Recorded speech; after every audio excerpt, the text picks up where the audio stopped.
Fenomena menarik yang sudah punya menikah dan punya anak itu 2 orang di sini, dan yang ya yang sudah menikah juga 2 orang.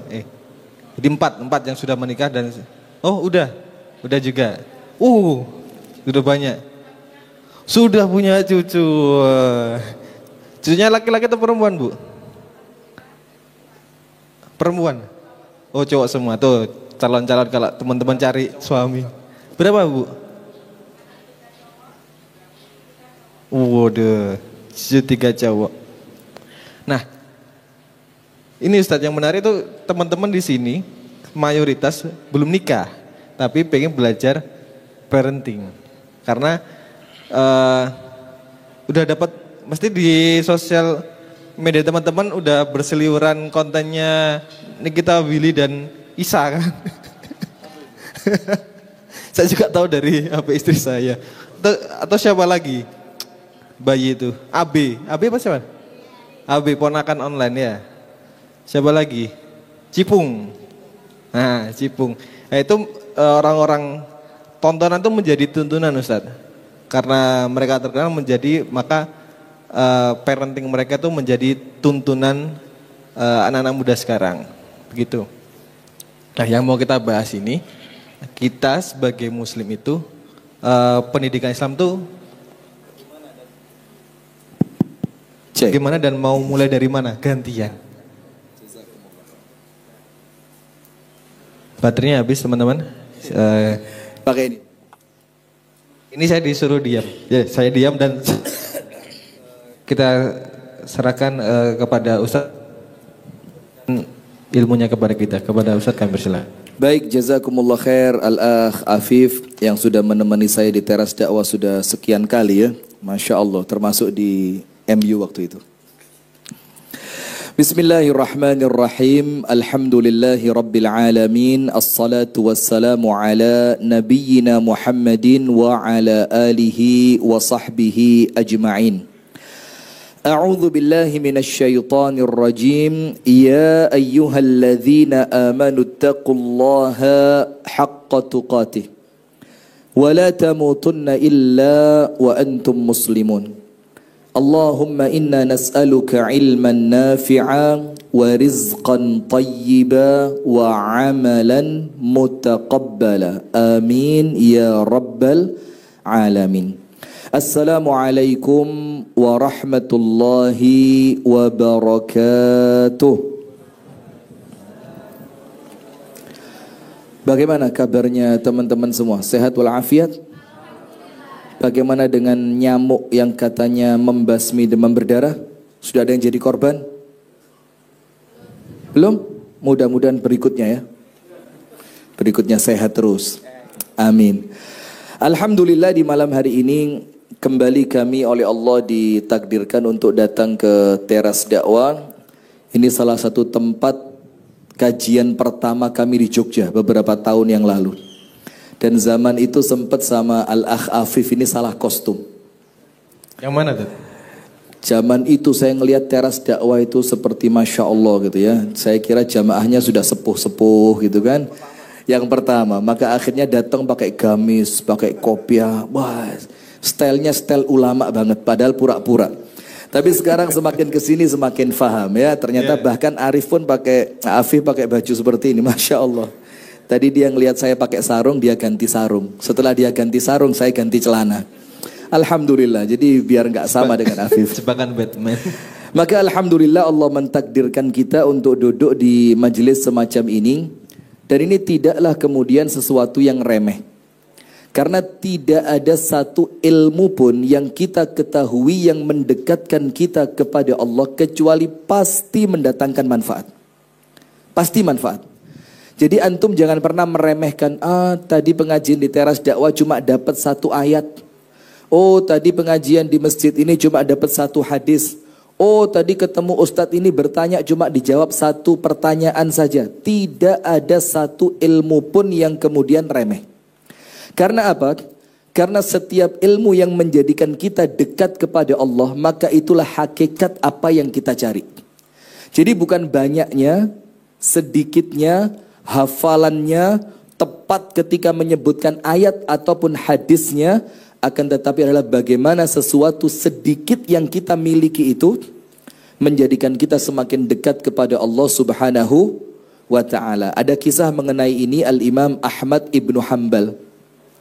Imam Hambali ketika duduk di majelisnya dengan entah ratusan atau ribuan muridnya, datang seorang laki-laki dari kejauhan. Yang laki-laki itu adalah laki-laki yang tidak seorang pun di antara murid Imam Ahmad mengenalinya. Sama sekali tidak dikenal. Tapi ketika orang itu datang, apa yang terjadi? Imam Ahmad turun dari kursi kebesarannya. Dan Imam Ahmad menyambut laki-laki tua tersebut yang tidak dikenal oleh siapapun. Dan kemudian Imam Ahmad mempersilahkan laki-laki itu untuk duduk di kursinya. Setelah laki-laki tua itu duduk, tidak mengucapkan satu patah kata pun. Dia cuma ngelihat kanan, lihat kiri. Nggak lama dia berdiri dan kemudian pergi. Setelah laki-laki tua itu pergi, maka murid-muridnya Imam Ahmad merasa penasaran. Engkau ini guru kami. Engkau ini seseorang yang kami lihat induknya ilmu.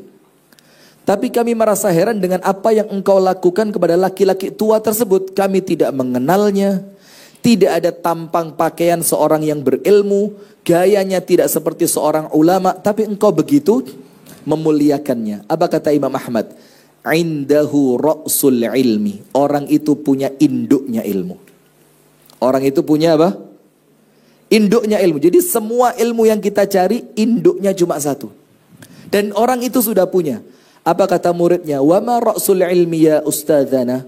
Apa itu induknya ilmu yang harus kita miliki? Imam Ahmad mengatakan ra'sul ilmi khasyatullah. Puncaknya ilmu, induknya ilmu adalah ketika ilmu itu mengantarkan kita tunduk, patuh dan takut kepada Allah. Dan laki-laki itu telah memiliki rasa takut kepada Allah, maka dialah pemilik induknya ilmu. Masya Allah. Jadi tidak pernah ada sesuatu yang sia-sia, walaupun dapatnya sedikit. Ini iklannya dicabut dulu aja. Antum biar ada kerjaannya ya, karena mic belum datang. Jadi walaupun sedikit, tapi jadikan sedikit yang antum miliki tadi itu sesuatu yang antum jadikan senjata, sesuatu yang antum jadikan jembatan, sesuatu yang antum jadikan wasilah. Bagaimana yang sedikit ini menjadikan saya kenal kepada Allah. Bagaimana yang sedikit ini menjadikan saya semakin dekat kepada Allah. Bagaimana yang sedikit ini menjadikan saya semakin cinta kepada Allah. Menjadikan saya semakin takut kepada Allah Subhanahu wa ta'ala. Nah, tidak sama dengan yang sekarang muncul. Sekarang ini ilmu sekedar buat viral-viralan. Iya enggak? Jadi semakin tenar, kesannya semakin keren. Padahal ketenaran itu fitnah. Semakin terkenal, follower semakin banyak. Ini karena korban Instagram di ban. Jadi saya nyerang yang followernya banyak sekarang. .official kan sekarang. Ya Allah ya. Jadi belum tentu yang kemudian followernya banyak, subscriber di YouTube-nya banyak, kemudian viewernya banyak, segala macam. Belum tentulah dia yang berilmu. Tapi kita sekarang tertipu dan itu salah satu di antara makna hadis. Saya tidak ngomong pilpres ya. Tolong kamera difahami. Saya tidak ngomong pilpres. Akan masuk di dalam maknanya sebuah hadis. Sayati 'alan nasi sanawatun khadda'at atau sanawatun khadda'atun. Akan datang kepada umatku kelak, kata Nabi Muhammad, tahun yang penuh dengan tipu daya. Apa tahun itu kata Nabi Muhammad? Tipu dayanya apa? Yukadzabu fiha as-sadiq. Orang yang jujur didustakan. Wa yusaddaqu al-kadzib. Sementara orang yang pendusta itu dikatakan jujur. Sudah ada atau belum? Yang jujur dikatakan bohong, yang bohong dikatakan jujur. Sudah. Kemudian wa yukhawwanul amin. Orang yang amanah dibilang pengkhianat. Wa yu'tamanul khain. Dan orang yang pengkhianat diberi amanah. Sudah atau belum? Kapan keputusannya? Kan nggak ngomong ini itu. Mulai ini. Padahal kita nggak nyinggung paman. Ini YouTube-nya Teras Dakwah bisa hancur gara-gara ini. Baru pulih loh. Baru pulih padahal ya, Masya Allah. Nah, maka antum jangan lupa yang tolong ya, jangan macam-macam. Yang belum subscribe, klik subscribe, lonceng, kemudian apa lagi? Share, comment, and bakar. Like. Oh like, ya bagus. Nah maka kemudian dikatakan oleh Rasulullah, ini tahun yang penuh dengan tipu daya. Dan kalimat tipu daya di sini tidak hanya bergerak dalam perkara-perkara muamalah sehari-hari, tapi termasuk di dalam perkara keilmuan. Maka orang-orang yang nampaknya berilmu malah tenggelam. Dan orang-orang yang tidak berilmu karena pinter retorika. Retorika itu apa? Kalau ngomong didengerin enak. Kemudian kalau menyampaikan penyampaiannya terkesan runut. Tapi kemudian omongannya tidak berdasarkan dalil sedikit pun. Ini termasuk di dalam makna hadis tadi. Karena apa? Hadis ini oleh Nabi Muhammad diakhiri dengan kalimat, dan yang berbicara di zaman itu ar-ruwaibidah. Siapa ruwaibidah itu? Rajulun tafih yatakallamu fil amril amah. Laki-laki atau perempuan. Ini kalimat rajul di sini menunjukkan apa? Iya, bisa jadi laki, bisa jadi perempuan. Seorang laki-laki yang masih kecil, tafih. Tafih itu ya kecil secara umur, kecil secara pengalaman, kecil secara ilmu, kecil secara kedewasaan, yatakallamu fil amril ammah. Tapi yang diomongkan perkara-perkara besar.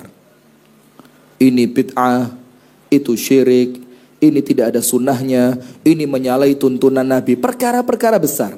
Nah itu apa sebabnya? Karena kita belajar agamanya tidak runut. Kita belajar agama masuk suatu majelis taklim di suatu masjid pas kitabnya menjelang akhir. Kita tidak ikut mulai muqaddimah.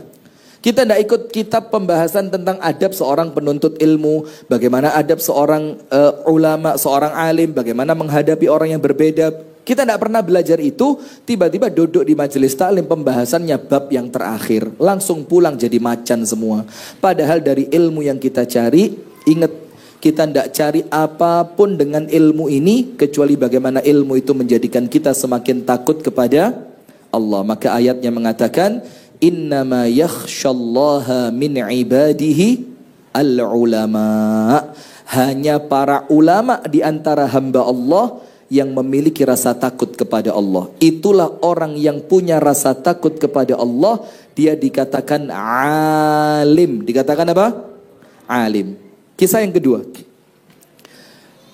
Al-Imam Asy-Sya'bi. Antum cek di Google nanti, Al-Imam Asy-Sya'bi.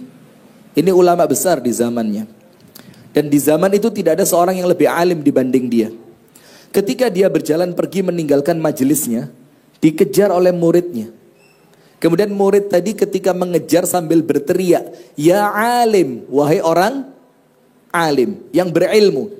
Maka Al-Imam Asy-Sya'bi tidak menoleh sedikit pun, tidak bergeming. Karena sama sekali dia tidak merasa dirinya yang sedang dipanggil. Kalau kita ndak, Ustadz noleh kabeh. Padahal ndak manggil kita. Dan itu kejadian sama saya. Turun dari pesawat, kok gak ada sing nguas norek, ya Allah. Ketika ada satu dari belakang, Ustadz, pijit. Kadung noleh, ternyata bukan saya yang dipanggil. Nah, Al-Imam Asy-Sya'bi tidak begitu. Ketika muridnya memanggilnya dengan kalimat ya alim, wahai orang alim. Dan muridnya betul-betul menuju ucapan itu kepada Imam Asy-Sya'bi. Dan dia bukan karena pura-pura, bukan karena sok tawadhu, tapi dia merasa bukan saya. Sehingga santai aja terus jalan Imam Sya'bi sampai muridnya itu mendekap. Dan bukan mendekap, ngeplok pundaknya gitu loh. Ya alim katanya. Wahai orang alim. Apa Arif? Ngeplok itu apa Afif? Menepuk. Menepuk. Jazakumullah khair. InsyaAllah dapat suami soleh seperti Afif. Antum soleh insyaAllah. Amin. Ditepuk pundaknya. Kemudian si murid bilang, ya alim. Wahai orang alim. Antum tahu Imam Sya'bi noleh ke arah orang tersebut. Wajahnya merah. Terus dikatakan apa? Taqsud biqaulika alimun ana. Kamu menunjukkan ucapanmu alim itu kepadaku. Maka muridnya bilang, wa man siwaka? Kalau selain kamu siapa? Tidak ada orang di sini dan kamu yang alim. Apa kata dia? Lastu ana. Kata Imam Sya'bi, bukan saya. Belum sampai situ. Apa kata beliau? Innamal alimu may yakhshallah. Orang alim itu adalah mereka yang takut kepada Allah. Walaupun ilmunya sedikit. Wa in qalla ilmuhu, walaupun ilmunya cuma sedikit. Ketika dia sendirian merasa diawasi oleh Allah, ketika dia dalam keadaan ingin bermaksiat, dia merasa takut kepada Allah. Ketika ada peluang untuk melakukan kejahatan, dia tinggalkan karena dia merasa Allah senantiasa mengawasinya. Itulah orang alim yang sesungguhnya. Nah, maka duduknya kita di majelis ini mudah-mudahan mengantarkan kita menjadi orang-orang yang takut kepada Allah Subhanahu wa ta'ala. Allahumma amin. Salawat beriring salam semoga tercurahkan kepada baginda Nabi besar Muhammad sallallahu alaihi wasallam. Hadirin sekalian, mendidik anak dimulai dari mana? Begitu ya? Iya. Sip. Ini materi bagus. Tapi beberapa hari yang lalu saya dapat potongan video dari Ustadz Budi Azhari, hafizahullah ta'ala. Beliau mengatakan begini, orang tua zaman sekarang salah prioritas. Dia mengikuti kajian parenting di mana-mana, parenting nabawi, parenting islami. Dia kemana-mana ngikutin kajian apa? Parenting. Sementara dia sendiri belum punya ilmu tentang rumah tangga. Dia belum punya ilmu menjadi seorang suami. Dia belum punya ilmu menjadi seorang istri. Dia belum punya ilmu bagaimana mempertahankan rumah tangganya. Dia belum punya ilmu kemana arah biduk rumah tangga ini akan dia bawa. Tapi terlanjur belajar apa? Parenting. Nah, maka artinya dari sini kita faham, jangan dulu salah prioritas. Ketika kita ingin memperbaiki orang lain, tidak akan pernah sukses ketika tidak diawali dengan memperbaiki siapa? Diri. Wes keren. Sudah. Nah, sudah. Maka hadirin sekalian, tidak akan sukses memperbaiki orang lain kalau kemudian kita tidak pernah sadar tentang pentingnya memperbaiki diri sendiri. Karena apa? Tidak ada pengaruhnya orang lain untuk urusan akhirat Anda. Kullu mri'in bima kasaba rahin. Setiap dari kita masing-masing hanya mempertanggungjawabkan apa yang telah kita lakukan. Jadi buat apa kita memperbaiki anak kita, kita memperbaiki istri kita memperbaiki suami kita perbaiki lingkungan kita perbaiki tetangga kita. Setelah semuanya baik, ternyata kita jadi orang jahat. Atamuruna an-nasa bil birri wa tansawna anfusakum wa antum tatlunal kitab. Disindir sama Allah. Afala ta'qilun. Apakah kalian memerintahkan orang berbuat kebaikan? Wa tansawna anfusakum. Dalam keadaan kalian melupakan diri kalian sendiri. Wa antum tatlunal kitab. Padahal kalian yang membaca kitabnya. Terus apa kata Allah? Afala ta'qilun. Apakah kalian tidak berakal? Kok berusaha memperbaiki orang lain tapi diri sendiri dilupakan? Dalam ayat yang lain dikatakan, ya ayyuhalladzina amanu lima taquluna ma la taf'alun. Ini berat buat para ulama, buat dai, buat mubaligh. Wahai orang-orang yang beriman, mengapa engkau mengucapkan sesuatu yang tidak engkau lakukan? Tahajud ya, tahajud itu bagus loh. Kayak saya gini, minimal semalam 1000 rakaat. Karena sholatnya di Masjid Nabawi, Masjidil Haram ya. Padahal pirang rakaat dong gitu. Nah, ngecit itu maksudnya apa? Ngecit tahu ngecit ya? Ya. Apa? Anda malah nggak tahu ngecit. Pura-pura polos aja. Pakai cheat tuh Zat, kayak di games tuh pakai. Oh, alhamdulillah. Anda nggak suka game. Mulai kecil main PlayStation itu, yang mobil-mobilan itu gampangan nyetir temenan timbang PS itu. Jadi tidak bakat, alhamdulillah. Maka ngecit saya tidak ngerti itu. Nah, sudah maka Allah firmankan, ya ayyuhalladzina amanu, wahai orang-orang yang beriman, lima taquluna ma la taf'alun. Kenapa kalian mengucapkan sesuatu yang tidak kalian lakukan? Termasuk apa? Memerintahkan sesuatu yang kita sendiri tidak melakukannya. Nyuruh anak kita sholat, bapaknya duduk depan TV lihat putusan MK. Kenapa kalian mengucapkan sesuatu yang tidak kalian lakukan? Termasuk apa? Sok-sokan mau dakwah, sok-sokan mau memperbaiki anak di dalam ilmu parenting, tapi kemudian dirinya tidak pernah sholat duha, dirinya tidak pernah menjalankan ketaatan kepada Allah. Apa hukumannya? Kabura maqtan indallahi an taqulu ma la taf'alun. Besar sekali murkanya Allah kepada siapa? Orang-orang yang mengucapkan sesuatu padahal apa yang dia ucapkan tidak pernah dia lakukan. Nah, maka Al-Imam Al-Ghazali, antum tulis ini, untuk lepas dari dua ayat ini. Yang pertama, kamu nyuruh manusia berbuat baik sementara kamu tidak melakukan. Yang kedua, mengucapkan sesuatu yang tidak mampu kita lakukan. Kata Imam Ghazali, ada jalan keluarnya. Apa jalan keluarnya? Niatkan ucapanmu untuk menasehati diri sendiri, baru kemudian untuk menasehati orang lain. Nah, sehingga ketika kita mengucapkan apa yang belum kita lakukan, kita katakan kepada Allah, saya tidak nyeramain mereka ya Allah, saya sedang menasehati diri sendiri. Nah, maka hadirin sekalian, poin yang pertama silakan ditulis. Ketika kita berbicara memulai parenting itu dari mana, ini tentu harus lihat kejadian awal manusia, Nabi Adam. Nabi Adam itu ketika pertama kali Allah ciptakan, tidak pernah mikir punya anak. Karena istri aja belum keluar, belum Allah ciptakan. Nah, maka hadisnya mengatakan kullukum min Adam wa Adam min turab. Setiap masing-masing kalian itu dari Nabi Adam. Dan Nabi Adam itu tercipta dari turab. Turab itu artinya apa? Dari tanah.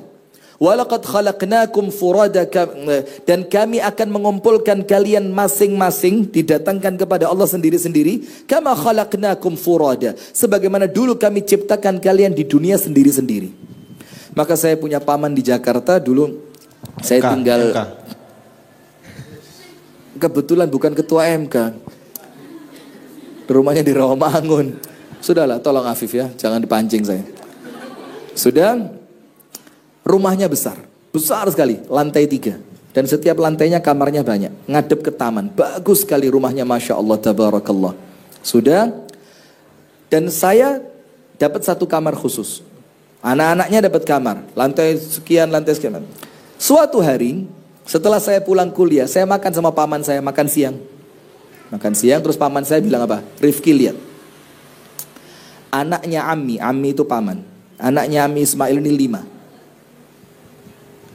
Ketambahan kamu 1, jadi 6. Sekarang kita makan siang cuma bertiga. Rifki, saya, ammatak, bibimu. Jadi dia, istrinya sama saya. Iya Pak, lanjut dikit ya. Cuma kamu, saya dan istri saya. Terus kata dia apa? Yo, inilah orang di dunia itu. Awalnya sendiri, nanti akan kembali sendiri. Nah, maka artinya di sini tidak ada manusia itu di awal dia tumbuh langsung bawa anak, lahir bawa anak 3, 4, tidak ada. Maka semuanya pada awalnya sendiri, sampai kemudian muncul surat Ar-Rum ayat 21. Surat apa? Ar-Rum ayat, ini saya berusaha urut supaya pola berpikirnya pas. Apa ayat Ar-Rum 21? Ini pokok biasa nih, sering dapat undangan manten, apal itu ayat ini. Apa ayatnya? Berpasang-pasangan. Iya. Fif, tolonglah Fif, ya bahasa Arab lah yang keren dikit gitu loh. Wa min ayatihi an khalaqalakum min anfusikum azwaja litaskunu ilaiha wa ja'ala bainakum mawaddatan wa rahmah inna fi dzalika laayatil liqaumi yatafakkarun. Baru setelah semuanya Allah ciptakan sendiri, baru muncul Ar-Rum 21. Allah firmankan apa? Di antara tanda yang menunjukkan kebesaran Allah, Allah ciptakan pasangan untuk kalian. Baru dengan pasangan itu kalian akan merasakan ketenangan, cinta dan kasih sayang, serta perasaan iba dan kasih. Dan di dalam pernikahan itu, kumpulnya kalian dengan pasangan kalian, itu merupakan tanda kebesaran Allah untuk orang yang mau berpikir. Artinya pernikahan itu sesuatu yang besar. Kenapa sesuatu yang besar? Karena dia merupakan ayatnya Allah. Nah, nanti saya lanjutkan ba'da Isya insyaAllah ya. Kita lanjut ba'da Isya ya teman-teman. Kita break istirahat sholat Isya berjamaah di lantai 2. Cukup ya kira-kira? Halo? Gak cukup ya? Gak cukup. Oke, berarti yang nanti biar diatur sama Mas Zaki aja. Kemudian nanti juga makan sego macan yang telah dibagikan. Tapi Ustadz, saya ini penasaran aja, gak perlu dijawab juga Ustadz. Berarti memang saat ini, umat kondisi saat ini itu memang seakan dilupakan terkait ilmu parenting. Maksudnya mereka disibukkan dengan teori parenting ABC tapi lupa menjadi memperbaiki diri sendiri. Nah, itu bisa jadi disengaja dan boleh jadi memang karena tren saja. Karena kan sekarang trennya apa? Family camp. Ketika family camp nggak diajarin jadi suami, nggak diajarin jadi istri, tapi langsung materinya apa? Bagaimana menghadapi anak yang cerewet, bagaimana menghadapi suami yang pengen poligami. Kita lanjut setelah Isya. Tolong editor ya, tit gitu ya. Jangan lupa menitnya antum tulis. Kita bahaya. Ini lebih banyak akhwatnya Ustaz, bahaya tadi. Oke teman-teman, kita lanjut pada Isya. Insyaallah kita cukupkan. Assalamualaikum warahmatullahi wabarakatuh.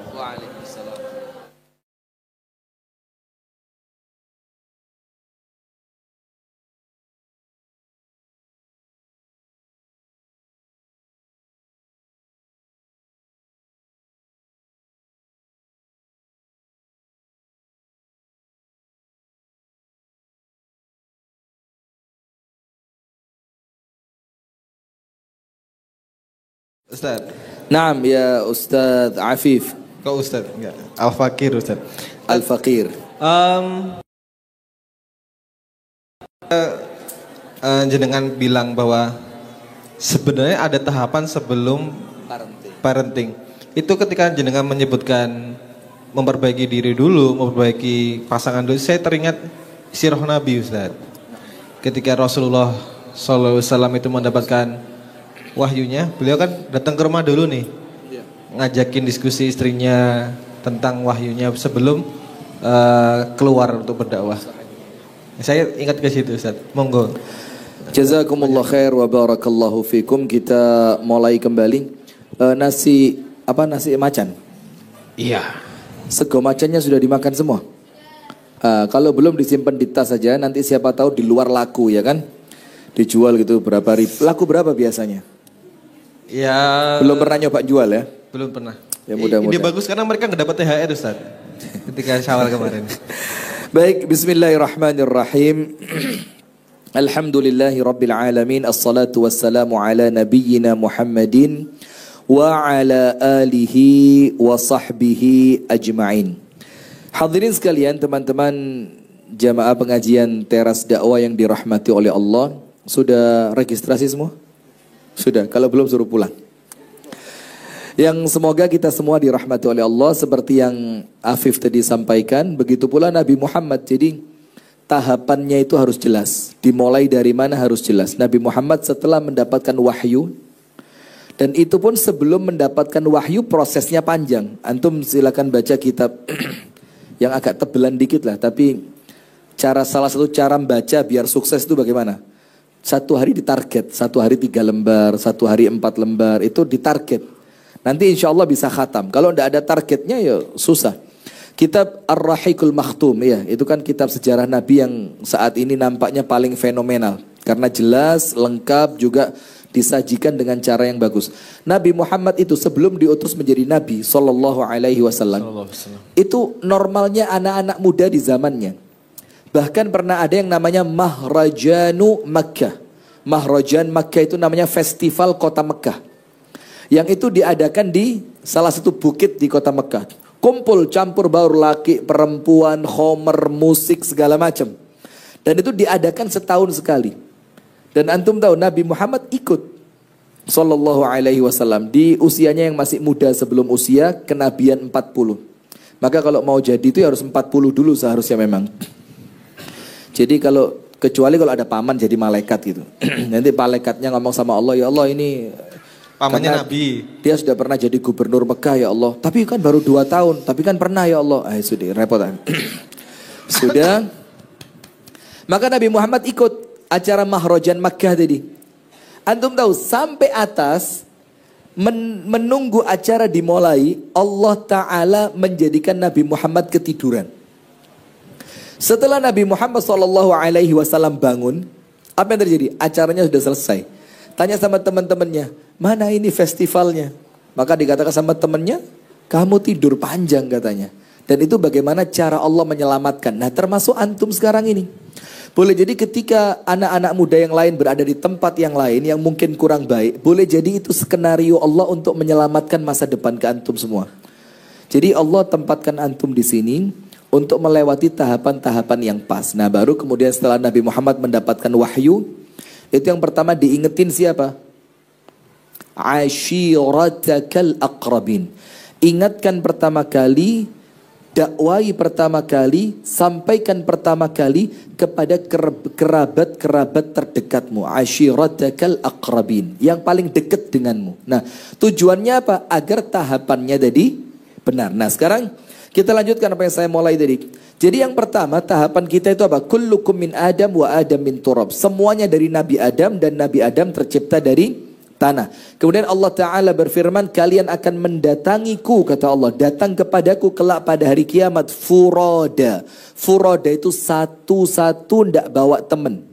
Kama khalaqnakum awwala marrah, atau kama khalaqnakum furoda, sebagaimana dulu kami menciptakan kalian juga satu-satu. Maka saya lanjutkan ucapan paman saya tadi. Jadi ketika awalnya rumahnya rame, kemudian satu mulai kuliah, satu mulai nikah, tersisa saya di rumah, bilangnya apa? Dulu rame, dulunya sendiri, kemudian menikah, jadi rame, nanti bakal kembali sendiri. Ya itu orang hidup di dunia ini. Nah, maka dengan itu mulai muncul surat Ar-Rum ayat 21. Mulai Allah ciptakan pasangan. Nabi Adam di surga saja, yang semua di surga itu ada. Dari makanan, minuman, pemandangan, kesenangan, kebahagiaan, ketenangan. Tapi ketika Allah belum menciptakan pasangan untuk Nabi Adam, padahal Allah itu telah menjadikan sunnatullahnya segala sesuatu apa? Berpasangan. Maka Nabi Adam mulai merasa gelisah. Maka Allah ciptakan pasangan Nabi Adam dari tulang rusuknya, yang kemudian Allah ciptakan bernama Siti Hawa. Nah, maka Allah firmankan, wa min ayatihi an khalaqalakum min anfusikum azwaja. Ar-Rum berapa? 21. Mulai yang awalnya sendirian, sekarang Allah jadikan apa? Berpasangan. Ayat yang lain, antum buka pada surat Ar-Ra'du ayat 38. Nanti yang catatannya paling lengkap dapat hadiah umroh dari Teras Dakwah insya Allah, dengan syarat mampu membayar tiket dan biaya hotel. Syarat dan ketentuan berlaku. Setuju ya? Sip. Jazakumullah khair ya Ustaz.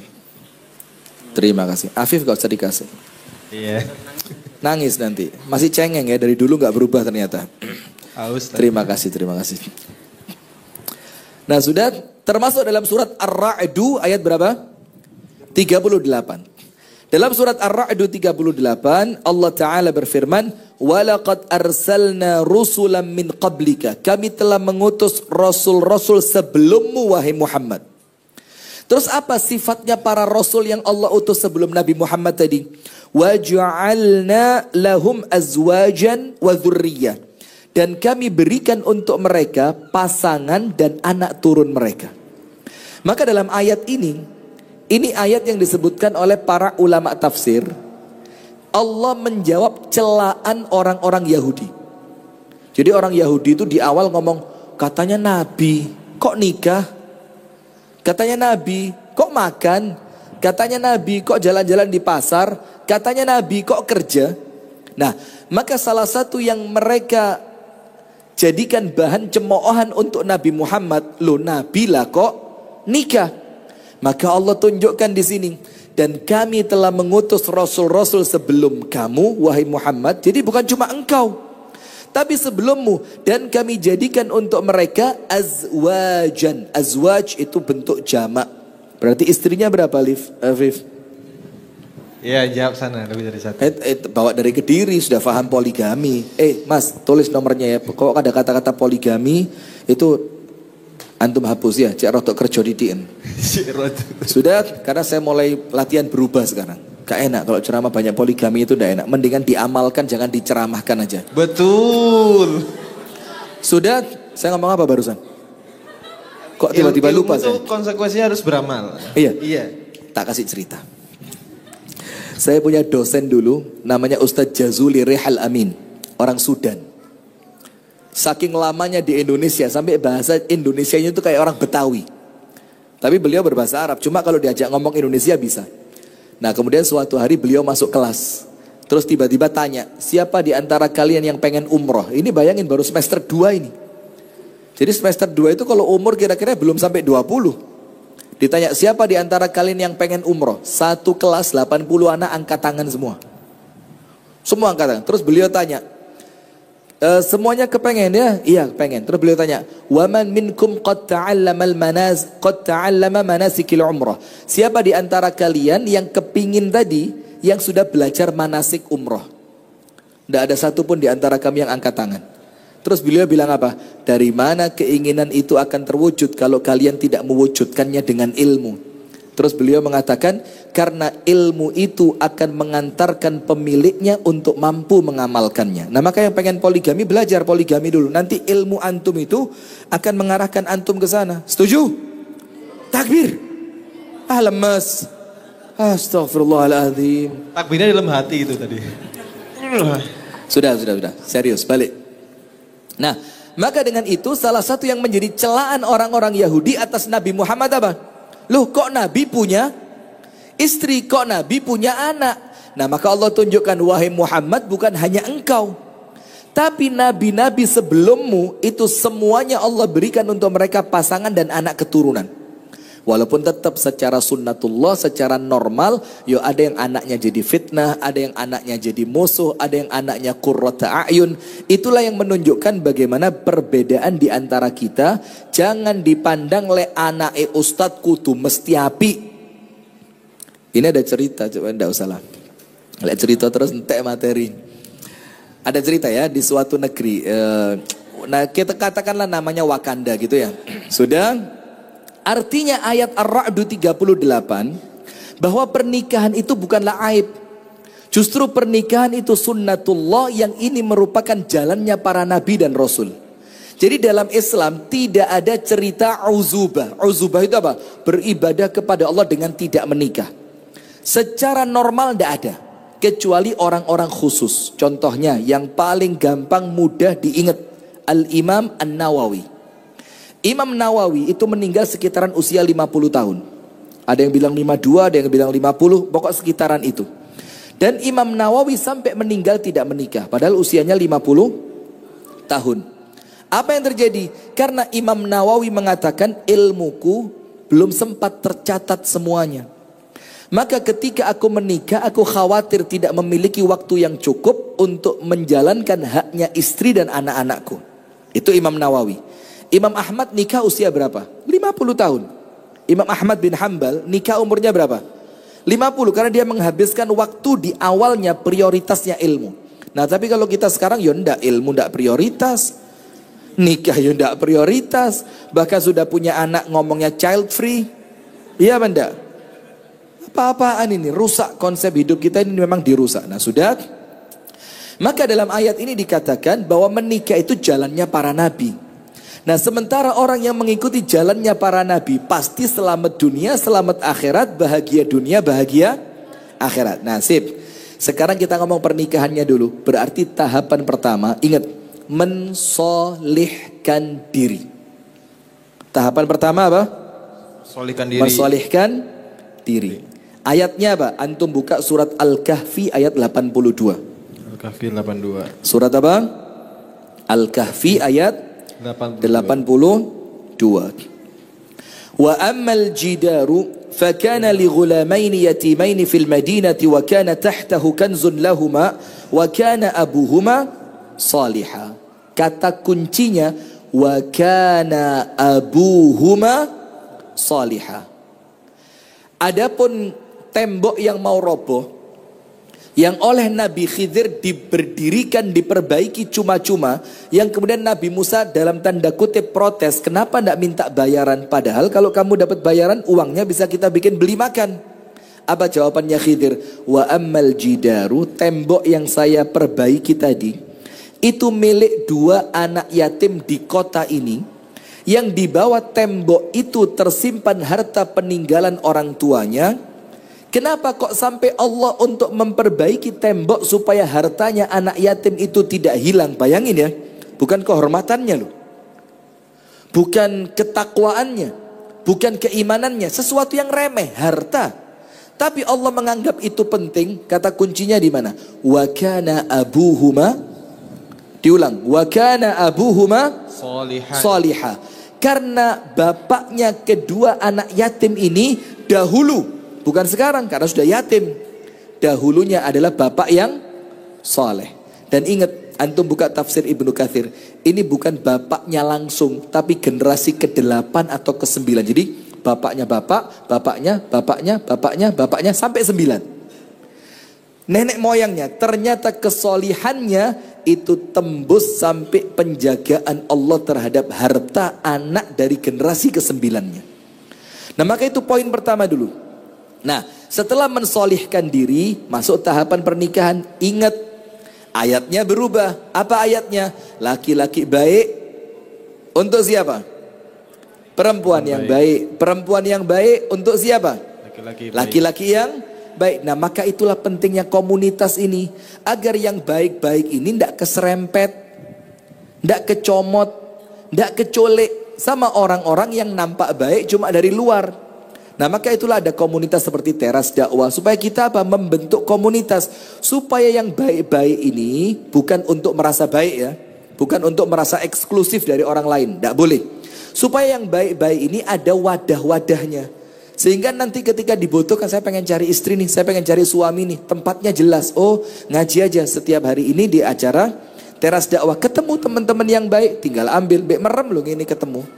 Jadi kalimat keluar dari zona nyaman itu kalimatnya tidak pernah bisa masuk di otak saya. Loh, orang itu yang dicari apa? Nyaman. Ini sudah nyaman disuruh. Loh, terus sampai tenggolek apa? Nah, sekarang masuk tahap pernikahan. Tidak boleh pilih pasangan seenaknya. Karena siapa pasangan Anda itu menentukan nanti anaknya seperti apa. Sekarang gampangannya begini. Ini yang perempuan pengen punya anak laki-laki jadi pemain bola terkenal. Maka kira-kira milih suaminya siapa? Suaminya sepak bola.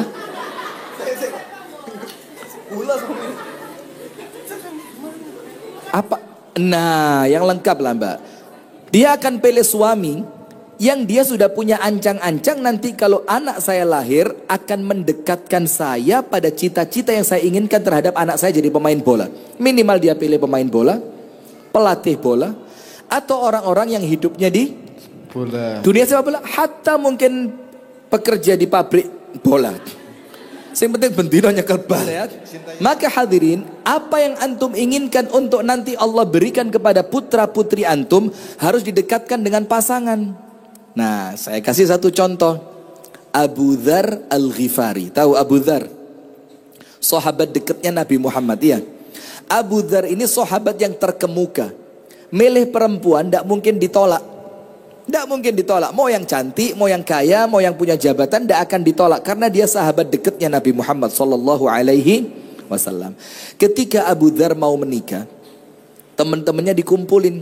Abu Dzar bilang apa? Uriduz zawaj, fabhathuli an dzati din. Saya mau nikah, tolong carikan untuk saya perempuan yang mengerti agama. Kemudian ditanya sama teman-temannya, warna kulitnya apa? La yahummuni, tidak penting. Tingginya seperti apa? La yahummuni, tidak penting. Kamu mau yang langsing, agak berisi atau berisi banget? Kata Abu Dzar, la yahummuni, tidak penting. Terus Abu Dzar mengulang, yang penting perempuan yang mengerti agama. Teman-temannya merasa tidak yakin. Padahal kalau dia mau cari yang cantik bisa. Kenapa dia cari yang sembarangan? Syaratnya cuma ngerti agama. Sudah. Salah seorang di antara yang datang angkat tangan. Innali amatun sauda dzatudin. Saya punya budak perempuan hitam tapi agamanya bagus. Ilmu agamanya bagus, amaliyahnya juga bagus. Apa kata Abu Dzar? Langsung seketika, ndak perlu nazar, ndak perlu ta'aruf. Kita ini kakean nazar malin delok sing kene irunge mancung, kupinge miring, sing kene kupinge kenceng tapi irunge pesek. Sing kono rambutnya lurus tapi kulitnya coklat, sing kono kulitnya putih tapi wong endek. Akhirnya semakin banyak apa? Kriterianya tambah. Jane sing wingi tapi ireng. Jane sing Ireng itu coba irungnya digawe mancung didik malah apik iku. Nah, lama-lama kayak Pinocchio semua. Nah, sudah Abu Dzar ndak? Abu Dzar bilang, ini uriduha, saya mau sama dia. Apa yang terjadi? Langsung dideketin, langsung nikah. Orang di zamannya ndak percaya. Abu Dzar nikah dengan perempuan seperti itu. Sudah, setelah lewat beberapa tahun, teman-temannya datang lagi. Sowan ke rumahnya Abu Dzar, terus ngetes dalam tanda kutip. Apa katanya? Ya Abu Dzar, ama akhadtal hasna. Abu Dzar, ndak pengen cari yang unyu-unyu gitu. Yang Muda-muda. yang cute lah ya, yang cute. Yang kalau dibawa ke acara kondangan itu ya pantas lah. Apa ya bahasanya ya, cari yang serotok pantas lah gitu loh. Terus Abu Dzar bilang apa? Oh, saya ngerti. Kalian ini sedang nyindir istri saya. Kalian anggap dia istri yang tidak baik secara fisik. Terus Abu Dzar ngomong apa? Kalian tahu ndak dia ini siapa? Hiyallati tuqidhuni idza nimt. Itu perempuan yang kalian cela. Itu yang bagian bangunin saya bangun malam kalau saya ketiduran. Jadi kalau saya ketiduran ndak tahajud, itu dia yang bangunin saya. Artinya dia bangunnya lebih cepat, lebih semangat, lebih istiqomah. Nomor 2, wahiyallati tusyajji'uni idza kasult. Itu perempuan yang senantiasa memompa semangat saya ketika saya sedang lemah. Ini loh perempuan, tugas Anda ini. Yang ketiga, wahiyallati tudzakkiruni idza nasit. Dan itu perempuan yang senantiasa mengingatkanku ketika aku lupa sesuatu. Terus Abu Dzar mengatakan, fa in ra'aitumuha hina adkhalaha Allahu al-jannata lanadimtum annakum ma akhadtumuha. Nanti kalau sampai di akhirat, ketika istri saya ini oleh Allah dimasukkan ke dalam surga, kalian akan nyesel kenapa dulu bukan kalian yang nikah sama dia. Jadi kriterianya sudah lewat kriteria duniawi, glowing lah, gigi ginsul lah. Sampai gigi ginsul jadi ukuran. Lesung pipi lah, deki itu. Lesung pipi. Iya, lesung pipi lah, alisnya harus bercabang kayak tanduknya kijang lah, segala macam. Ini urusan apa? Karena begini, anak kita tidak butuh ibu yang cantik. Yang butuh siapa? Bapaknya. Bapaknya butuh. Iya, benar-benar. Memang. Memang. Allahumma salli ala Muhammad. Nah, maka begitu. Itu kisahnya Abu Dzar. Kenapa? Karena Abu Dzar mikirnya bukan hanya untuk dunianya, tapi Abu Dzar mikir untuk akhiratnya. Abu Dzar mikir untuk anak-anaknya. Imam Ahmad, antum tahu didatengin 2 perempuan. Yang satu cantik, putih, lengkap lah. Kalau ukurannya perempuan perfect. Ngerti antum, perfect. Sempurna wis, mulai ujung sampai ujung. Yang satunya dibilang biasa, yoga ya rotok nemen tuh kok biasa gitu loh, lebih di bawahnya biasa gitu loh.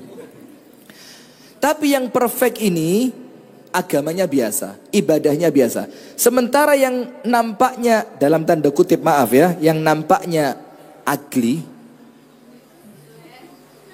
jelek ini, tapi top agamanya, top ilmunya, top ibadahnya. Apa kata Imam Ahmad? Kalau saya menikah untuk nafsu saya pilih yang pertama. Tapi karena saya menikah untuk Allah, maka saya pilih yang kedua. Itu loh. Hati-hati, lanang ganteng gurung jamin api. Wedo ayu gak jamin sabar. Itu kata kunci untuk malam hari ini. Sudah. Tapi lek ketemu ganteng api, ayu sabar, ya mesti milih sing ganteng api, ayu sabar. Kan begitu. Nah, cuma dari kisahnya Imam Ahmad, kata Imam Ahmad apa?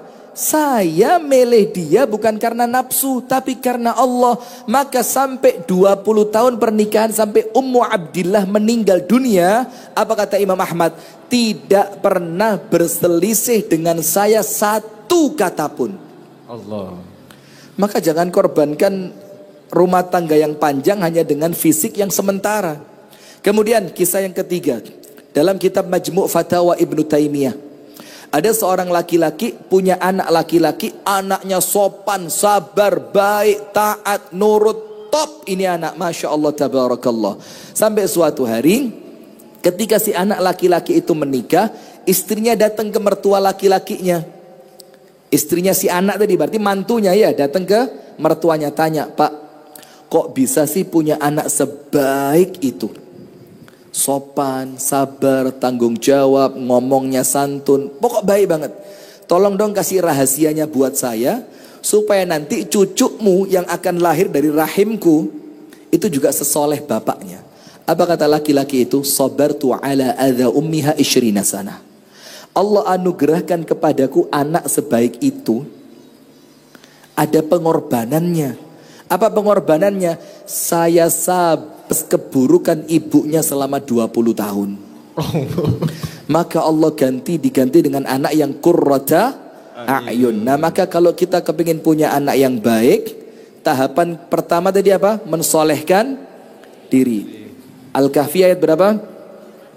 82. Kemudian tahapan yang kedua, mulai tahapan pernikahan. Ar-Rum 21, pilih pasangan yang tepat. Karena kita menikah bukan hanya untuk nafsu kita, kita menikah untuk masa depan akhirat kita. Salah satunya 3 amal yang tidak terputus pahalanya. Doa anak yang soleh. Maka investasi terbaik itu salah satunya siapa? Anak. Maka kalau kepingin punya anak yang soleh, yo milih suami yang kira-kira suami itu kalau punya anak pantesnya soleh. Jangan sampai dibalik, anaknya sopo? Pak Afif, oh gak salah kayak bapak mosok kayak gini. Nah, jadi bahkan sebaliknya, ketika kelihatan anak kecil soleh, rajin ke masjid, taat sama orang tua, ngaji, anaknya sopo? Afif, mosok? Bapaknya kayak ngono anaknya ngene. Iki gak keliru juga di rumah sakit ah. Nah, nanti jadi fitnah. Jadi apa? Nah, maka memantaskan diri cari pasangan yang baik. Karena begini, antum lihat. Ada benih tanaman yang sangat unggul, benih unggul. Tapi ditanamnya di tanah yang tidak subur. Maksimal gak hasilnya? Enggak. Sekarang sebaliknya. Tanahnya subur, tapi bibitnya ndak unggul. Maksimal ndak hasilnya? Ndak. Terus bagaimana caranya? Bibitnya unggul, tanahnya subur. Bibit itu laki-laki, tanah itu siapa? Perempuan. Nisa'ukum, lu kok sudah pinter? Nisa'ukum harthul lakum fa'tu harthakum anna syi'tum. Istri kalian itu apa? Ladang kalian. Jadi dia ibarat sawahnya. Sip. Tahapan ketiga. Tahapan keberapa? Tahapan ketiga.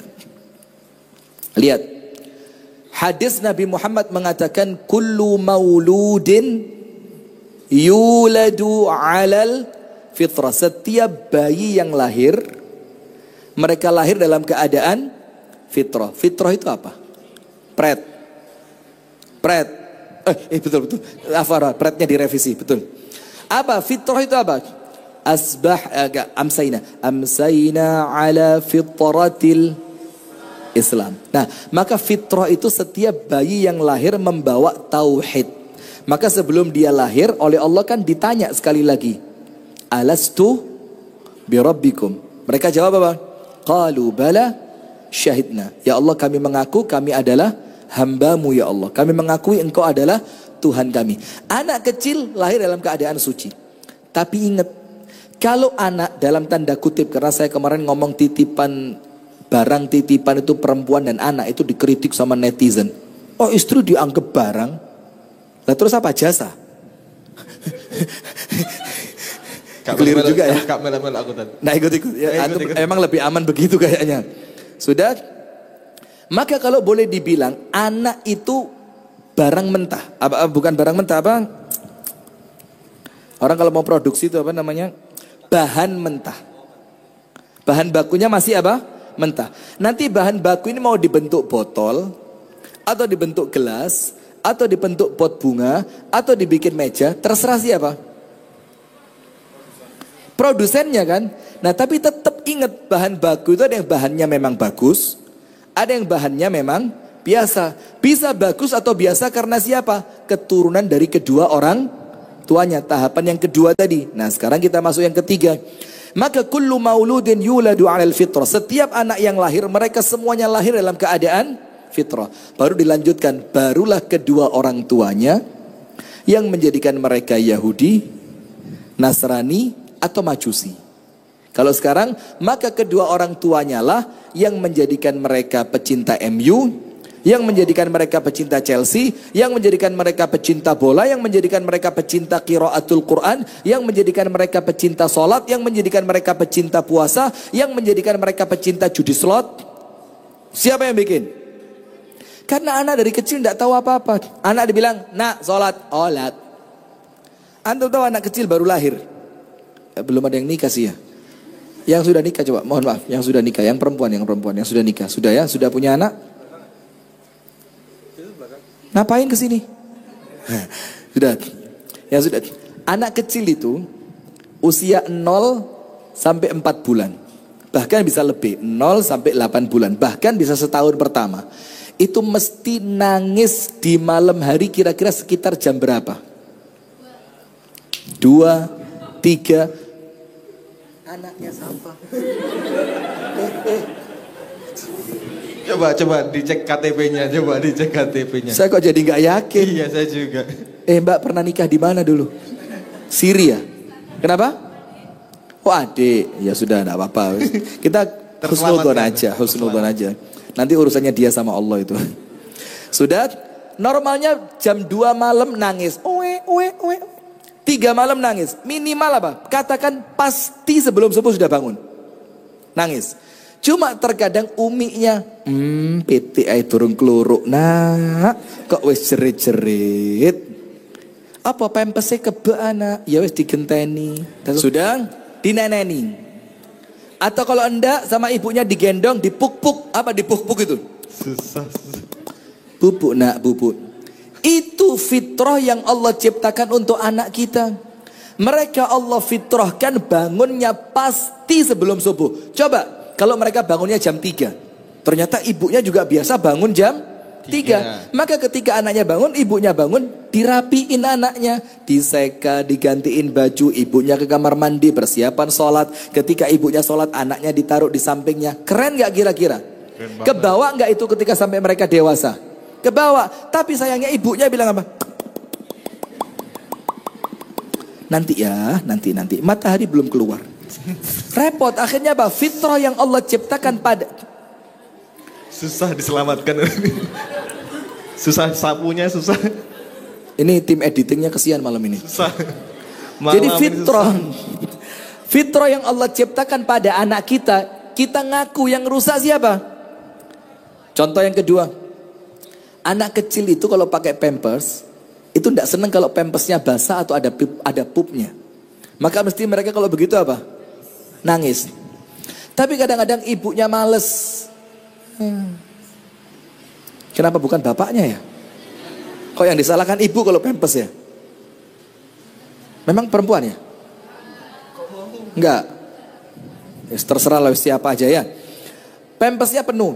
Ada pipisnya, ada pupnya, segala macamnya. Itu fitrahnya dia tidak suka dengan najis. Tapi sayangnya orang tua bilang apa? Pampers larang le. Aduh. Kok kek? Ngerti kok kek? Engkok disit. Oh, kayak ngerti aja. Nanti dulu nak, pampers mahal. Kalau dia sudah pipis, kadang-kadang omongannya ibu apa? Baru belum penuh. Kadang-kadang di pampersnya dipukul dari depan. Lewat suaranya buk. Oke. Baru diganti. Kalau masih sih kosong. Paling pipisnya saya pipi tulas. Nah, akhirnya fitrahnya anak yang tidak mencintai najis itu berubah. Dia jadi terbiasa dengan najis, dia terbiasa dengan kotoran, dia terbiasa dengan sesuatu yang tidak suci. Yang merusak siapa? Itu kenapa saya sampaikan berkali-kali, orang yang sudah menikah pikirannya harus dewasa. Tidak lagi sekedar kepingin, alah sih update status kok nangis. Itu sudah lewat untuk mereka yang sudah nikah. Orang yang sudah nikah itu orang yang kematangannya harus melebihi orang yang belum menikah. Nah, maka yang ketiga sekarang, pertahankan fitrahnya anak. Pertahankan apa? Fitrahnya anak. Nah, fitrahnya anak itu pasti Islam, pasti tauhid, pasti lurus, pasti sesuai dengan apa yang digariskan di dalam syariatnya Allah Subhanahu wa ta'ala. Contoh yang lain, Kalau ada ibunya sholat, anaknya di samping, anaknya ngapain kira-kira? Ngeliat. Lama-kelamaan setelah dia mulai bisa berdiri, apa yang dia lakukan? Mulai ikut, walaupun kadang-kadang sujudnya belum sempurna, kadang-kadang rukuknya belum. Nah, itulah kenapa laki-laki disunahkan kalau sholat sunnah di mana? Rumah. Perempuan sholat wajibnya pun lebih bagus di mana? Rumah. Tujuannya apa? Ini loh, jaga fitrahnya si anak, supaya si anak melihat di rumahnya kebiasaan-kebiasaan yang baik. Nah, itu tahapannya. Ojo gak tahu ngaji, gak tahu apa, moro-moro parenting. Oh iya. Jangan melarang anak. Oh iya. Anak melakukan sesuatu, jangan. Telat. Iya. Kenapa? Orang tuanya dari awal gak ngerti apa-apa. Sehingga ketika didik anak, ilmunya ilmu apa? Antum ngerti bahasa Jawa ilmu katon gak? Apa ilmu katon itu coba? Nah, ilmu katon. Alah, bapakku biar lo SD gak lulus, ya anak itu tadi kaya aku kok. Masa aku sing lulus SMA anakku lu elek, orang mungkin. Nah, itu ilmu katon. Bapakku biar gak tahu melok parenting. Anak itu tadi dokter, tadi insinyur. Maka kita ngaku, ternyata yang memang merusak fitrah mereka itu siapa? Kita. Kenapa? Yang pertama orang tuanya minim ilmu, yang keduanya orang tuanya belum sampai sikap pemikiran yang dewasa. Mari rapi senai, honeymoon dong say. Hah, honeymoon?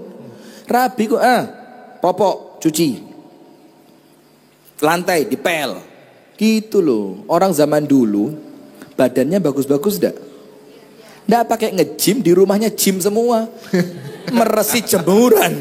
Antum tahu bagaimana tersiksanya kalau yang dijemur, yang dicuci itu celana Levi's. Meresi itu. Yang netes bukan airnya ini, yang netes ini. Kok metune itu kok ndukur.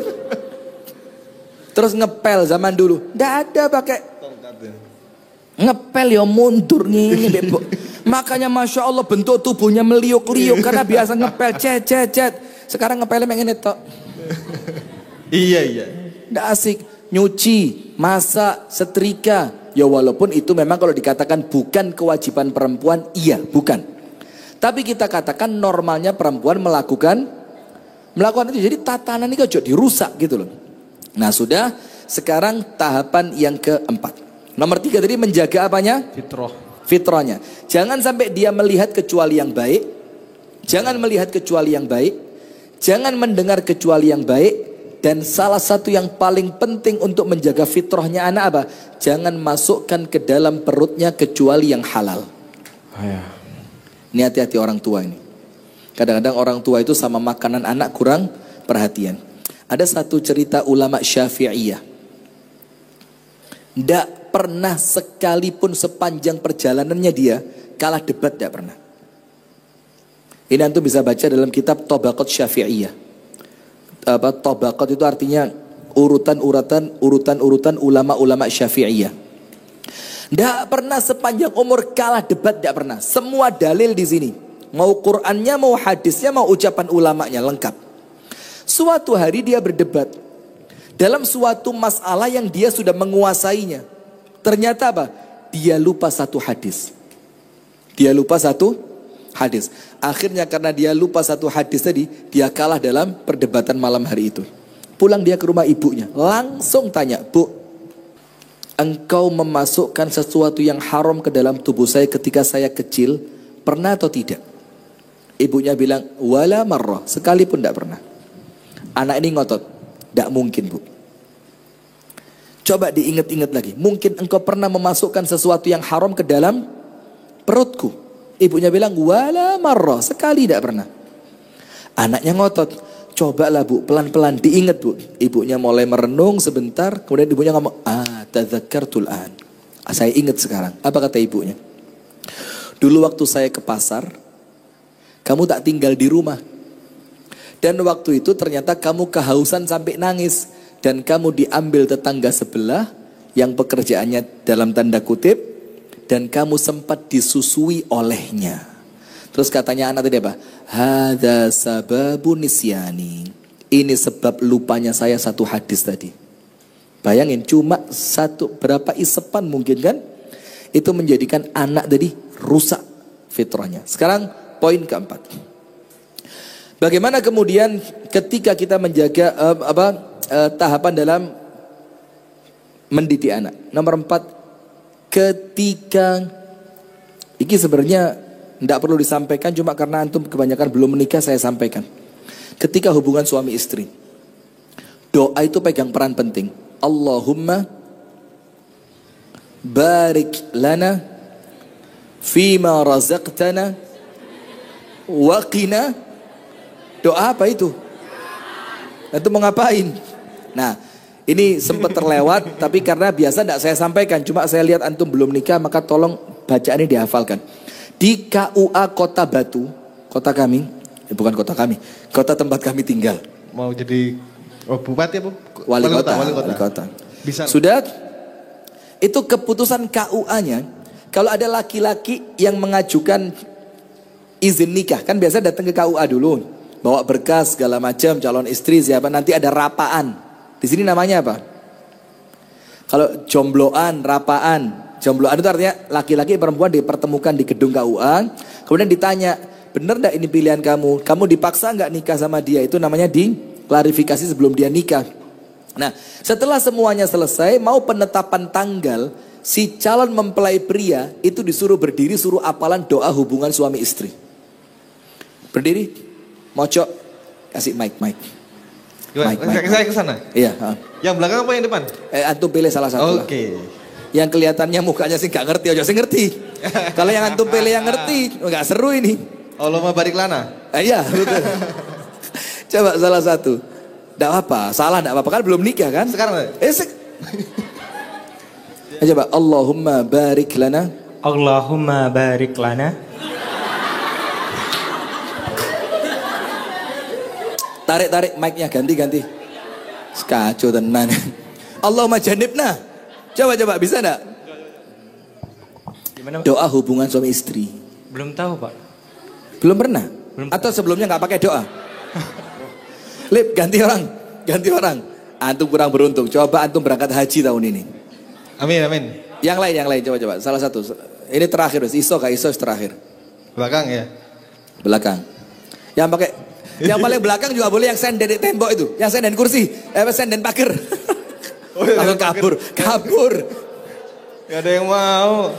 Ya udahlah, siapa aja Liv, siapa aja. Monggo Mas ya. Yang bisa doa hubungan suami istri. Bismillahirrahmanirrahim. Bismillahirrahmanirrahim. Allahumma janibna syaitana wa jannibi syaitana ma razaqtana. Barakallahu fiik. Walaupun dipakainya setahun 2 kali ya. Malam Idul Fitri sama malam Idul Adha aja ya. Jazakumullah khair wa barakallahu fiik. Balik Viv. Nah, doa ini jamaah sekalian disebutkan dalam hadis yang sahih, barang siapa mencampuri istrinya dalam keadaan si suami berdoa dengan doa tersebut, Bismillah, Allahumma jannibna syaitan wa jannibi syaitana ma razaqtana. Ya Allah, jauhkan kami dari setan dan jauhkan calon anak kami dari gangguan setan. Apa Rasul katakan? Tidak akan disentuh setan sampai wafat. Dan kalimat si anak tidak disentuh setan sampai wafat itu apa? Meminimalisir terjadinya pengaruh buruk dari gangguan setan. Minal jinnati wanas. Minimal ngurangi. Kalau tidak secara total. Maka hati-hati, doa ini kalau di Kota Batu wajib. Kalau belum hafal dikasih kerpean. Sudah ada fotokopian kecil-kecil gitu di meja KUA itu, kemudian disuruh bawa satu. Apalin dulu, kasih waktu beberapa menit di luar, nanti kalau sukses masuk. Kalau selesai hafal ditandatangani pengajuan tanggal. Kalau tidak hafal disuruh balik pekan depan. Lah serius ini. Nah nanti saya usulkan di Yogyakarta juga begitu. Di Wonosari enggak? Wonosari enggak? Di Jogja pakai? Yang nikah di Jogja? Enggak ya? Antum yang nikah di Jogja? Saya di sana di Wonosari. Itu yang pertama. Sudah, sekarang masuk poin keempat. Tadi selingan ya, doa itu selingan. Sekarang poin yang keempat, perhatikan. Doa. Doa itu termasuk pola pendidikan anak. Saya kasih cerita Imam Bukhari. Imam Bukhari lahir mripate mboten saged ningali. Matanya buta. Kalau Imam Bukhari buta sampai wafat, kita tidak bisa baca kitab Sahih Bukhari, tidak bisa. Terus bagaimana ceritanya Imam Bukhari bisa kembali melihat? Doa ibunya. Ibunya Imam Bukhari setelah melahirkan namanya Muhammad Ibnu Ismail Al-Bukhari. Ketika melahirkan anak diberi nama Muhammad. Terus saya tanya ke jamaah ibu-ibu, ibu-ibu pernah nggak ketika haid suaminya begitu? Jangankan ketika haid Ustadz, nggak haid aja suami. Salaman gak tuh? Salaman gak tuh? Astagfirullah, kok jadi sombong ya. Sudah. Begini, doa Ibunda Imam Bukhari, ini contoh saja ya. Misalkan kita ambil jam. Dia setiap kali sholat tahajud pukul 1 malam. Tepat, katakan seperti itu. Ketika suci. Maka ketika haid, Ibunda Imam Bukhari tetap bangun di jam 1 malam. Walaupun sholatnya diganti dengan apa? Dengan zikir, dengan doa, dengan istighfar, dengan sholawat, dengan amalan-amalan yang lain, bukan amalan sholat yang memang dilarang untuk perempuan yang sedang haid. Dan setiap malam tidak pernah berhenti berdoa.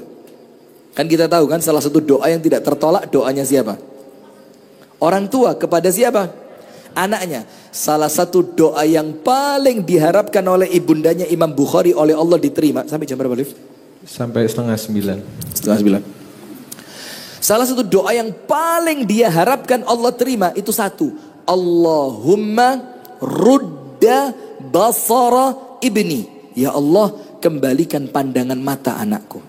Dan antum tahu doa itu dikabulkan makan waktu berapa? Antara 6 sampai 8 tahun. Bukan sekali berdoa langsung diijabah, seminggu gak diterima bosen. Ini 6 sampai 8 tahun dan doanya di waktu tahajud sepertiga malam yang kok istighfar? Ya kan kalau kita kan Masya Allah gitu loh. Kok nangal tahu tahajud. Sudah, apa yang terjadi? Setelah 6 atau 8 tahun, ibundanya Imam Bukhari ketiduran setelah sholat tahajud.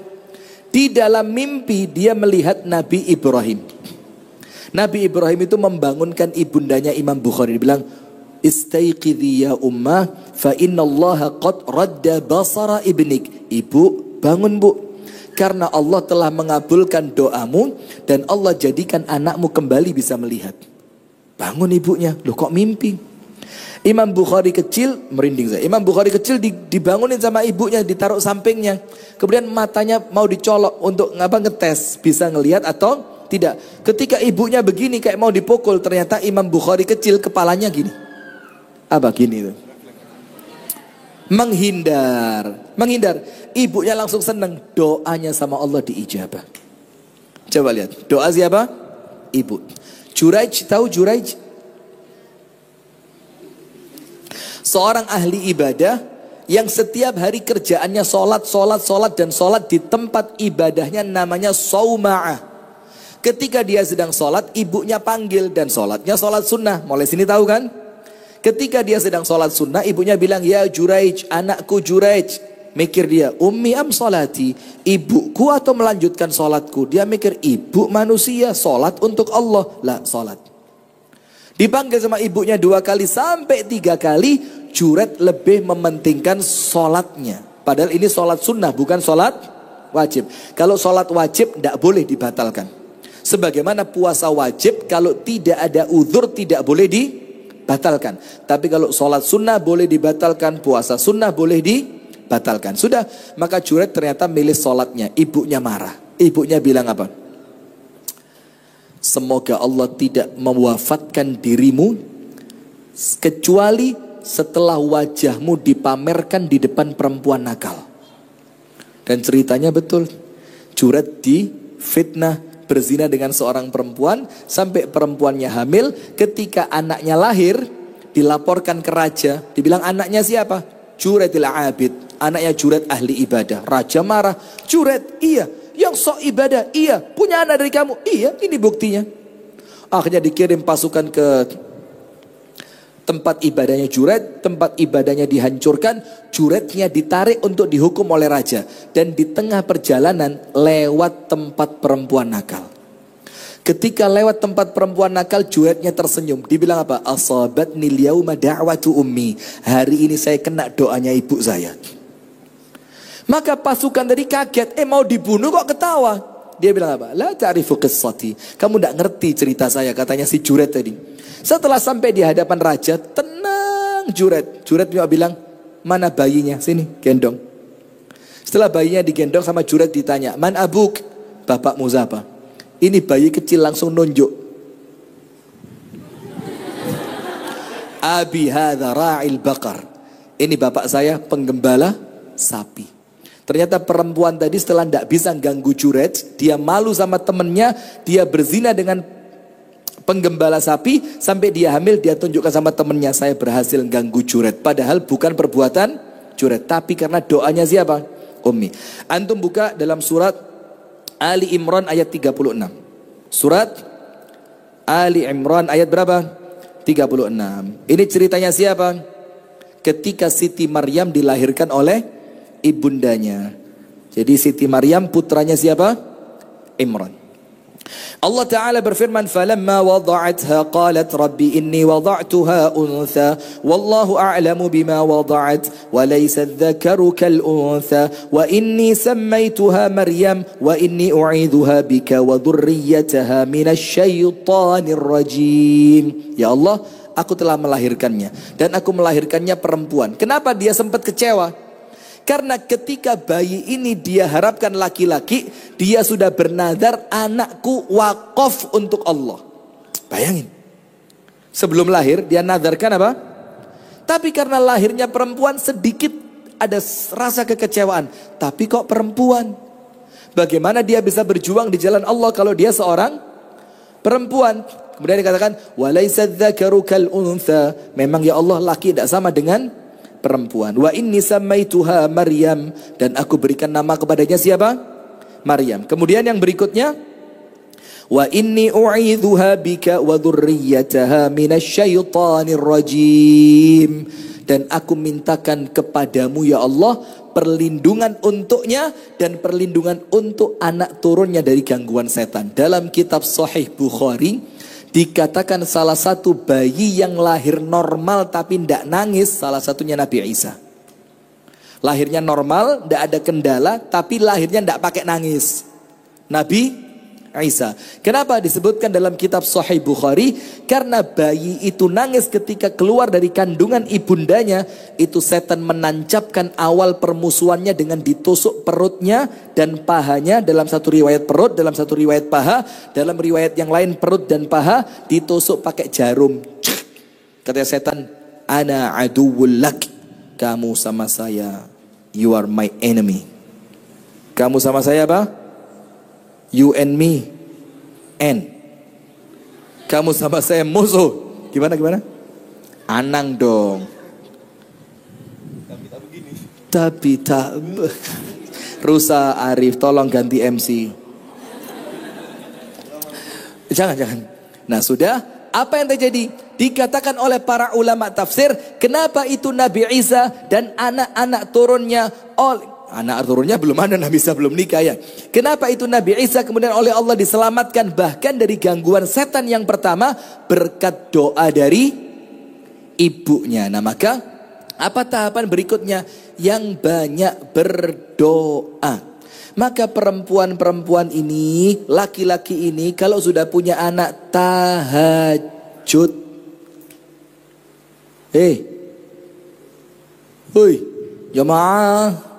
Oh, jamaah jawab. Nah, apa? Tahajud. Dan banyak cerita masalah ini. Ceritanya apa? Ada orang tuanya biasa, ndak tahu sekolah, tapi istiqomah Senin Kemis, istiqomah tahajud. Antum tahu anak-anaknya? Luar biasa. Jadi semuanya orang-orang sukses yang oleh Allah akhlaknya dijaga, ibadahnya dijaga. Keberkahan dari apa? Bagaimana orang tuanya seperti yang pertama Al-Kahfi 82 tadi, orang tuanya soleh. Maka doakan. Kemudian yang berikutnya, penjelasan tahapan yang berikutnya sudah ini dua terakhir. Mentalkin kalimat la ilaha illallah, itu tahapannya.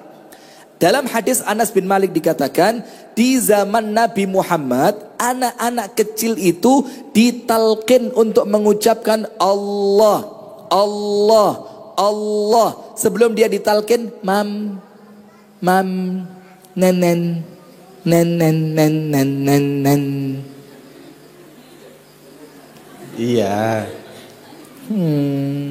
Buaya, buaya.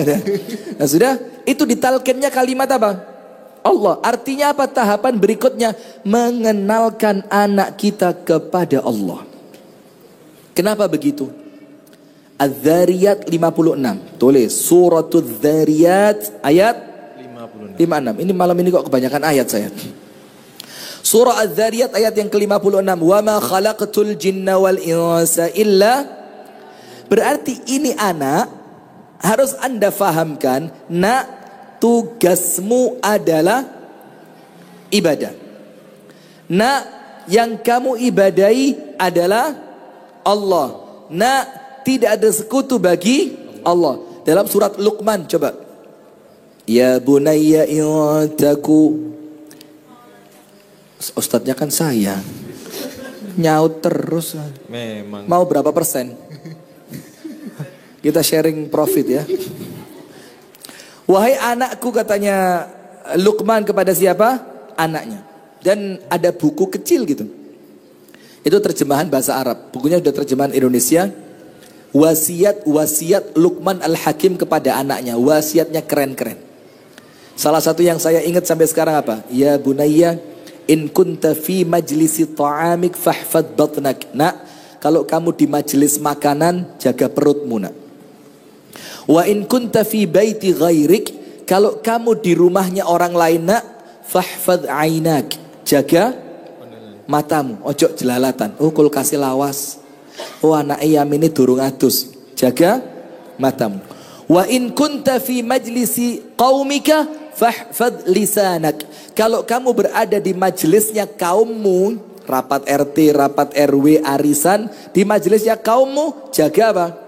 Lisanmu. Nah yang disebutkan dalam surat Luqman, nak, kalau ada sesuatu yang kecil sekali, yang kecil itu hitam warnanya, di atas batu yang hitam, di suatu malam yang gelap gulita, Allah tahu apa enggak? Ini ngomongnya sama siapa? Anak kecil. Mengenalkan dia kepada Allah. Nabi Muhammad SAW dalam hadis Abdullah bin Abbas digonceng. Tahu nggak sih? Untanya. Tahu? Abdullah belum tahu? Belum. Saya suka kalau belum tahu. Jadi kan kayak saya paling roh. Jadi saya seneng kayak keren. Belum tahu? Oh kesian. Kayak saya dong sudah tahu. Nah, ketika Abdullah bin Abbas dibonceng, namanya Ghulam. Ghulam itu anak kecil di bawah 10 tahun. Rasulullah ngomongnya apa? Ya Ghulam, inni u'allimuka kalimat. Nak, dengerin, tak ajarin beberapa kalimat. Dan ternyata kalimat yang diajarin bukan kalimat yang remeh. Ini budi, ini ibu budi. Tapi cerita itu tidak sampai budi menikah ceritanya. Belum sampai ini istri budi, belum. Disengaja itu tadi. Disengaja, kenapa? Ya pengen cuma sampai anak kecil aja. Iya, biar gak kepanjangan gitu mungkin ya. Punya visi hidup. Keren. Ngomongnya visi loh. Apa tadi? Abdullah bin Abbas diajari beberapa kalimat. Kalimatnya ternyata berat untuk anak di usia di bawah 10 tahun. Apa artinya? Anak di bawah 10 tahun di zaman itu, ini ne wis mateng. Sekarang masih bingung. Mau diapain, mau dikemanain, mau... Inni wa'allimuka kalimat. Ihfadillah yahfadki. Ihfadillah tajidhu tujahak. Wa idha sa'alta fasalillah. Wa idha sta'anta fasta'in billah. Nah, jagalah Allah, Allah akan jagain kamu. Jagalah Allah, Allah akan mendampingimu. Kalau kamu minta sesuatu, mintanya sama Allah. Kalau butuh pertolongan, minta pertolongannya kepada anak kecil. Dan lanjutannya lebih mengerikan. Wa'alam anna al-ummata law ijtama'at ala an yanfa'uka bi syai'in lam yanfa'uka illa bi syai'in qad katabahu Allahu 'alak. Wa innal ummata law ijtama'at ala an yadhurruka bi syai'in lam yadhurruka bi syai'in illa qad ma katabahu Allahu 'alaik. Rufi'atil aqlam wa jaffatis suhuf. Nah, kalau orang sak dunia kumpul, kompak mau memberi manfaat kepadamu, tidak akan bisa kecuali atas apa yang telah Allah takdirkan. Dan kalau orang saat dunia kumpul ingin mencelakai kamu, tidak akan bisa kecuali atas apa yang telah Allah takdirkan untukmu. Pulpennya sudah diangkat, kertasnya sudah kering. Anak usia berapa? Gulam. Yo itu tahapannya. Sayangnya kita tidak ngerti. Kita ini ngertinya PAUD, TK, SD, SMP, SMA. Lulus SMA pelangap-pelongo. Masih gulam gitu. Kenapa? Lulus SMA masih gulam. Masih gulam. Ya bahkan belum keluar dari gulamnya ya masih gulam. Bahkan di zaman Nabi Usamah bin Zaid jadi panglima perang umurnya berapa? Belum genap 17. 16 tahun 8 bulan. Jadi panglima perang. Antum tahu pasukan perangnya siapa? Abu Bakar dan Umar. Anak umur 17 kurang. Sekarang 17 kurang nunggu 17 karena besok boleh lihat film 17 plus. Sindinteni iku nih loh. Sama KTP. Sama KTP. Terus kalau sudah 17 kan sudah. Iya. Sudah? Maka apa yang terjadi hadirin? Ini anak-anak diajari itu tahapannya. Berikutnya masih pada poin yang keempat atau 5 ini? 5 ya? Yang nulis 4 atau 5? 4. Seperti hadis yang lain, muru auladakum bis salati wa hum abna'u sab'in. Anakmu suruh salat ketika umurnya sampai berapa? 7. Berarti di awal pendidikan, semua pendidikan itu agama, semua pendidikan itu ibadah, semua pendidikan itu mengenalkan mereka kepada siapa? Allah. Semuanya tidak ada. Ini hijau, ini kuning, ini putih, ini permen, ini ibumu yang kedua. Ini tidak ada. Tidak ada pengenalan. Halus ya. Halus. Harus. Giringan itu tepak. Tidak ada gitu. Nah tapi apa yang diingatkan? Allah. Kemudian apa? Ingatlah kepada Allah. Kenali Allah. Kemudian diperintah sholat. Umur 7.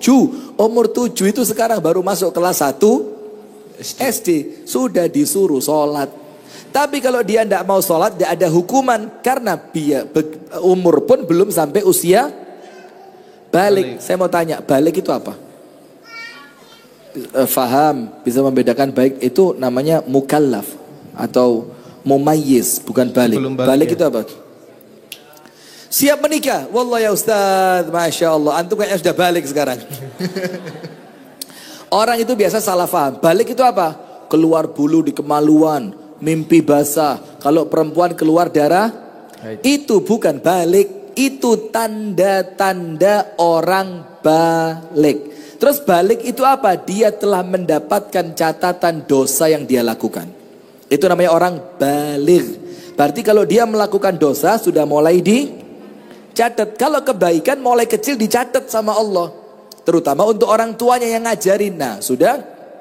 Ketika umur 7 disuruh nyuruh sholat. Suruh dia sholat. Kalau tidak mau tidak boleh dipukul. Kenapa? Karena dia belum balik. Nanti umur 10 terkadang pun dia belum balik. Ya karena normalnya balik itu kalau diambil rata-rata. Di usia ulama-ulama fikih zaman dulu mengatakan 15. Sekarang kadang-kadang lebih turun ya kan. Ada yang 12 sudah balik macam-macam.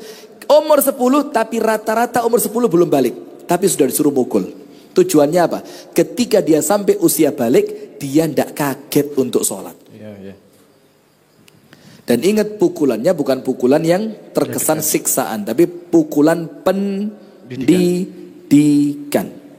Nah kemudian kalau mereka sampai 10, wadribuhum 'alaiha wa hum abna'u 'ashrin. Pukullah mereka ketika mereka sampai usia 10. Wa farriquhum fil madaji'. Kalau anak kalian laki perempuan, kalau salah satunya sudah sampai umur 10, ndak boleh tidurnya gabung. Tidurnya harus bisa. Nah, itu tahapan-tahapannya hadirin. Baru setelah itu bolehlah apalan Quran, baru setelah itu bolehlah dikenalkan hadis, baru setelah itu bolehlah dia diajari sedikit-sedikit mulai ngerti kerja, bawa dagangan dari rumah ke sekolahan. Bolehlah sedikit-sedikit mulai dikenalkan, nak bapakmu mau nikah ya, ini calonnya insya Allah yang ini.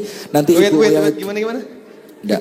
Sudah. Nah itu urutan pondasi awal dimulai dari mana mendidik anak. Barakallahu fikum. Itu yang dapat kami sampaikan. Kami kembalikan kepada MC yang ya teman-teman, luar biasa. Tadi kita kembali diingatkan bahwa Islam itu sudah lengkap, memiliki semua ilmu yang bisa menuntun kita dalam setiap fase kehidupan.